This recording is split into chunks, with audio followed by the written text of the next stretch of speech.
Bismillahirrahmanirrahim. Assalamualaikum warahmatullahi wabarakatuh. Selamat pagi. Pada kesempatan hari ini kita bersama Momu TV dan direkturnya Momu TV di sebelah kanan saya. Di sini kita akan melakukan berbincang-bincang tentang bagaimana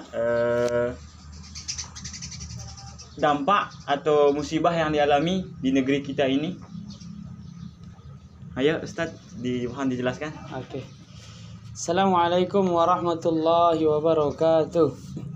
Waalaikumsalam. Alhamdulillah, salatu wassalamu ala rasulillah wa ala alihi wa sahbihi wa mawala amma ba'd. Terkait dengan beberapa akhir-akhir ini, kita sering ditimpa dengan berbagai macam musibah, ya toh? Ya. Kita lihat negeri kita ditimpa dengan gempa. Kita lihat negeri kita ditimpa dengan banjir di mana-mana, ya toh? Seringkali kemudian kita juga ditimpa dengan berbagai musibah yang lainnya. Yang dalam hal ini yang kita rasakan bersama dampaknya sangat luar biasa, virus yang kita kenal dengan Corona 19 ini. Lalu kemudian kita bertanya, kenapa seolah-olah musibah ini tidak pernah berhenti menimpa kita?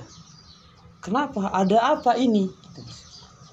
Iya, jawabannya adalah karena kita memang sedang hidup di negeri bala, di negeri ujian. Kita sedang hidup di dunia yang memang kata Allah Subhanahu wa taala, "Walanabluwannakum bisyai'im minal khaufi wal ju' wa naqsim minal amwali wal anfusi was samarat wa basyiris sabirin." Itu materi-materi ujian dari Allah. Kita akan diuji dengan rasa takut, rasa lapar, kemudian kekurangan harta, kekurangan jiwa. Tapi kata Allah, berilah kabar gembira kepada orang-orang yang sabar. Tapi ingatlah ya, Rasulullah Shallallahu Alaihi Wasallam pernah berdoa, "Fala taj'al musibatana fi dinina." Ya Allah, jangan engkau jadikan musibah itu pada agama kami. Ada musibah yang lebih besar daripada gempa, daripada tsunami, daripada corona yang sekarang kita rasakan ini. Itulah musibah di dalam agama kita.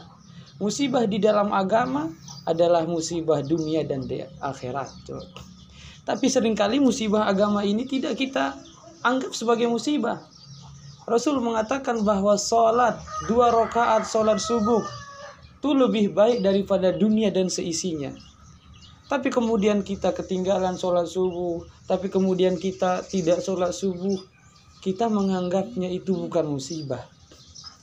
Padahal itu musibah lebih besar daripada musibah-musibah di dunia ini. Begitu Mas Yus, ya. Pelajarannya terkait dengan musibah yang sangat banyak yang sekarang terjadi, Ustadz, apakah di dalam agama itu adalah suatu contoh akan datangnya hari kiamat? Bagaimana? Iya, sesungguhnya kalau kita sebagai orang-orang yang beriman, pribadi orang mukmin itu sangat menakjubkan kata Rasul nih ya. Ketika dia ditimpa nikmat yang banyak, ya, ketika dia ditimpa kesenangan gitu, maka dia pandai bersyukur kepada Allah Subhanahu wa taala. Dan dia kemudian tidak berpoya-poya sedemikian rupa itu. Maka kemudian tatkala dia ditimpa musibah, sabara itu. Dia bersabar kepada Allah Subhanahu wa taala, maka pribadinya menjadi pribadi yang luar biasa. Tentu musibah ini kita jadikan sebagai bahan introspeksi diri kita. Allah Subhanahu wa taala jelas dalam Al-Qur'an mengatakan, "Lau anna ahlal qura amanu wattaqau la fatahna 'alaihim barakatim minas sama'i wal ard walakin kadzdzabu." Dan seterusnya. Kalau saja penduduk negeri ini beriman, amanu wattaqau, dan bertakwa kepada Allah Subhanahu wa taala, la fatahna, sungguh kami akan bukakan, ya, la fatahna alaihim barakah dari langit wal ard, dan bumi. Tapi kalau ingkar, maka sebaliknya. Maka bisa jadi gitu. Dan ini adalah proses menuju ke situ. Orang yang beriman tentu ini menjadikannya sebagai bahan peringatan dan untuk menyiapkan kehidupan setelah kematian ini. Setelah setelah kuburan ada kehidupan yang panjang di situ. Di dunia adalah kehidupan yang penuh dengan ujian. Dunia adalah ladang untuk diuji. Memang kita diundang hidup di dunia ini untuk menghadiri ujian. Ini yang perlu dilihat. Apa ujiannya? Yang Allah Subhanahu wa taala sebutkan tadi itu. Jadi kalau tidak ada ujian, maka sesungguhnya tidak meningkatkan keimanan kita kepada Allah Subhanahu wa taala. Alladzi khalaqal mauta apa terus? Wal hayata liyabluwakum ayyukum ahsanu amala. Allah ciptakan mati dan hidup liyabluwakum untuk menguji kalian siapa yang paling baik amalnya. Ini ujian untuk meningkatkan iman kita, untuk meningkatkan ketakwaan kita kepada Allah Subhanahu wa taala. Ibaratnya kalau orang sekolah, ini kita di sekolahan. Dari kelas 1, kelas 2, kelas 2, kelas 3 perlu proses ujian. Begitu juga hidup ini kalau mau meningkat ya. Kalau mau meningkat terus derajat kita di sisi Allah Subhanahu wa taala, tetaplah sabar di dalam ujian itu, terima ujian itu.